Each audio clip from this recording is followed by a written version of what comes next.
Bayangkan, ini adalah investasi dengan keuntungan mencapai 40%. Sudah gitu, modalnya nol pula, alias hanya dengan modal gestun.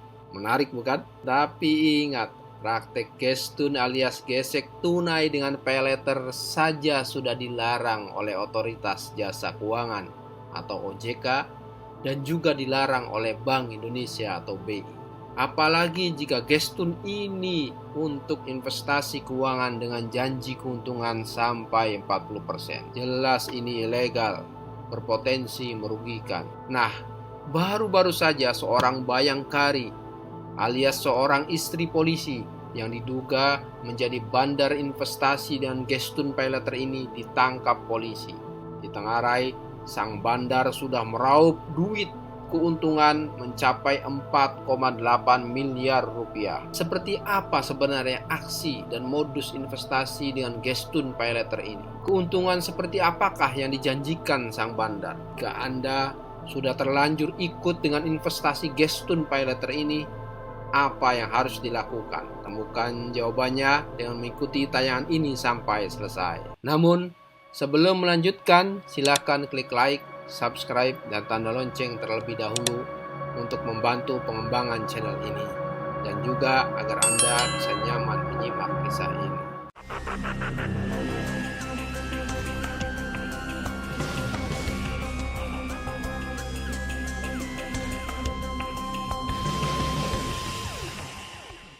Jasa gestun alias gesek tunai makin ramai, mulai dari gesek tunai kartu kredit hingga mencairkan limit fasilitas paylater dari e-commerce atau toko online.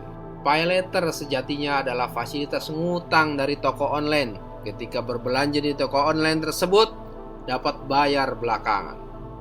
Artinya, pembeli bisa check out saat itu, lalu bayarnya nanti atau kemudian, bisa di awal bulan atau di akhir bulan pas saat gajian. Artinya, seseorang bisa membeli barang atau jasa di toko online tanpa harus membayar saat itu. Tapi bayarnya ditagihkan kemudian, biasanya di awal atau akhir bulan. Kemudahan berbelanja dari toko online ini kemudian dimanfaatkan untuk memenuhi kebutuhan uang tunai dari sang pemilik fasilitas paylater itu. Tentu saja kebutuhan ini menciptakan peluang usaha, yakni jasa gestun paylater. Inilah usaha yang digeluti oleh Wike Widiati, seorang bayangkari atau istri polisi yang masih berusia 26 tahun ini. Wike menangkap peluang ini.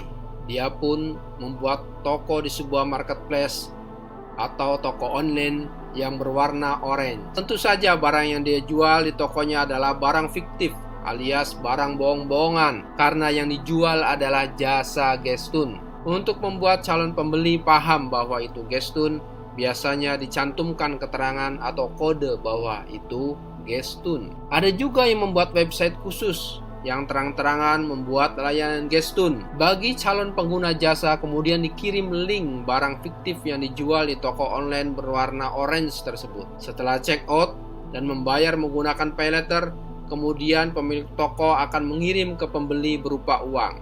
Jadi bukan barang yang tertera di toko online yang dikirim, tapi uang tunai atau bisa dalam bentuk transfer. Aktivitas inilah yang biasa disebut gestun atau gesek tunai paylater.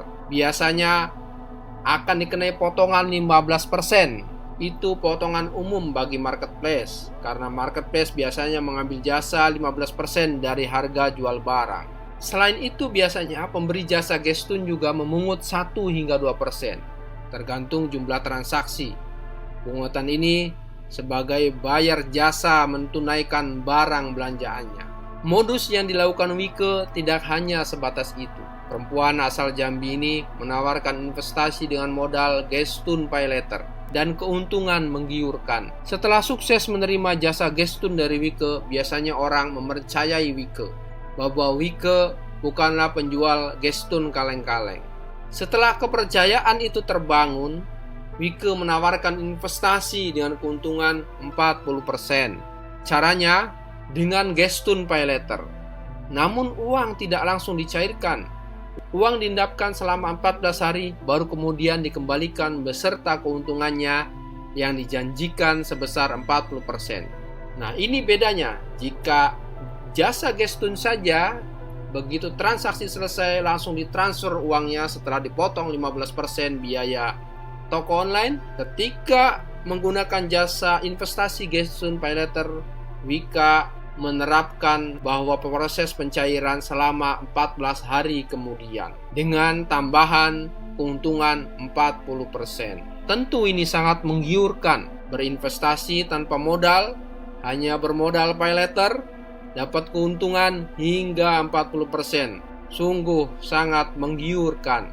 Sebagai contoh, misalnya, seorang membeli barang fiktif di toko online seharga 5 juta rupiah. Kemudian dibayarkan dengan PayLater. Setelah dipotong 15% dan jasa Gestun, katakanlah uang tersisa 4,2 juta rupiah. Uang sebesar 4,2 juta rupiah inilah yang dianggap sebagai investasi. Dalam 14 hari, uang tersebut bisa dicairkan beserta keuntungannya sebesar 40%. Jadi, total yang diterima pelanggan sebesar 5.880.000 rupiah. Terlihat di sini ada keuntungan 880.000 rupiah hanya dalam 14 hari dengan modal nol, alias memanfaatkan PayLater. Agar keuntungan semakin bertambah, seseorang yang tergabung juga bisa mengajak orang lain, alias mengajak anggota atau orang lain dijadikan member. Menurut keterangan Direktur Reserse Kriminal Umum Polda Jambi, Kombes Manang Subeti, bahwa Wika menggunakan skema Ponzi dalam menjalankan bisnis investasi bodong ini. Manang menjelaskan, pada awalnya dana yang masuk digunakan untuk membayar keuntungan kepada member sebelumnya. Namun, saat jumlah member semakin banyak, dana dari sumber baru tidak cukup untuk menutup pembayaran cashback bagi member yang lama atau member sebelumnya. Sadar akan polanya tidak cukup untuk menutupi member baru, Wika membuat investasi baru yang disebut dana talangan bagi member lama. Member lama semakin percaya hingga rela memberikan dana talangan dengan janji bunga mencapai 47%, bahkan 50%. Begitu penjelasan Direktur Reserse Kriminal Umum Polda Jambi, Kombes Manang Subeti. Kasus ini terbongkar setelah member yang berada di lapisan bawah skema ini tidak bisa mencairkan dana mereka. Dari hasil penyelidikan, polisi menemukan setidaknya 32 orang korban dalam grup yang dikelola Wika. Inilah skema Ponzi. Setelah kasus ini meledak, akhirnya kaki yang paling bawah tidak bisa menerima bayaran atau mencairkan.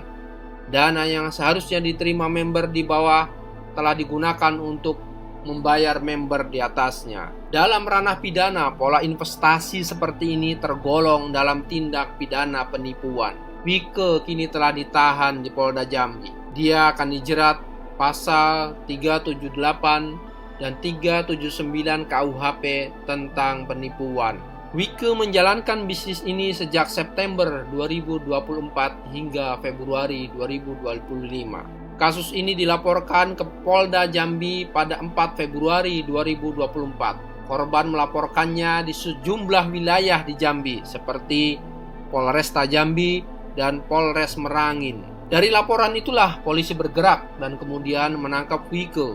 Dari 32 orang yang tercatat sebagai korban, total kerugian yang diderita sebesar 4,8 miliar rupiah. Polisi menghimbau kepada masyarakat yang menjadi korban untuk segera melaporkan ke Polda Jambi atau kepolisian terdekat. Kuncinya adalah berhati-hatilah. Jangan mudah terjebak dengan janji-janji keuntungan yang menggiurkan.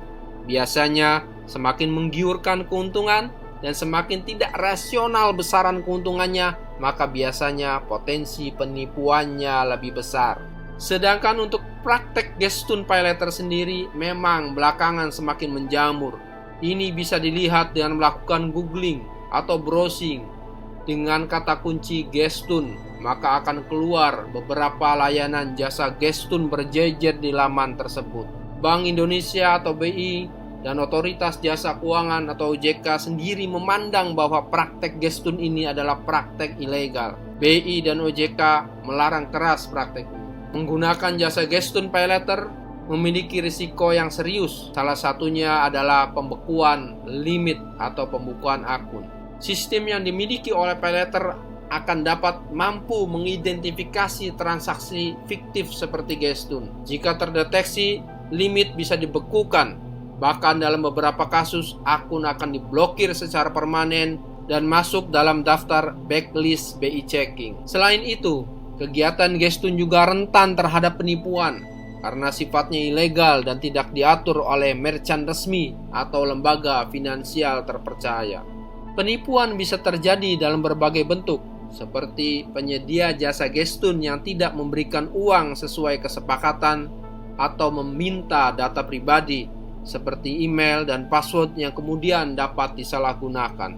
Apapun yang dimulai atau dilakukan dengan cara yang tidak sah atau ilegal biasanya berpotensi melahirkan kejahatan lain atau berpotensi pada kerugian kita di masa yang akan datang. Bijaklah menggesek, karena gesekan Anda bisa berdampak pada nasib Anda di masa yang akan datang.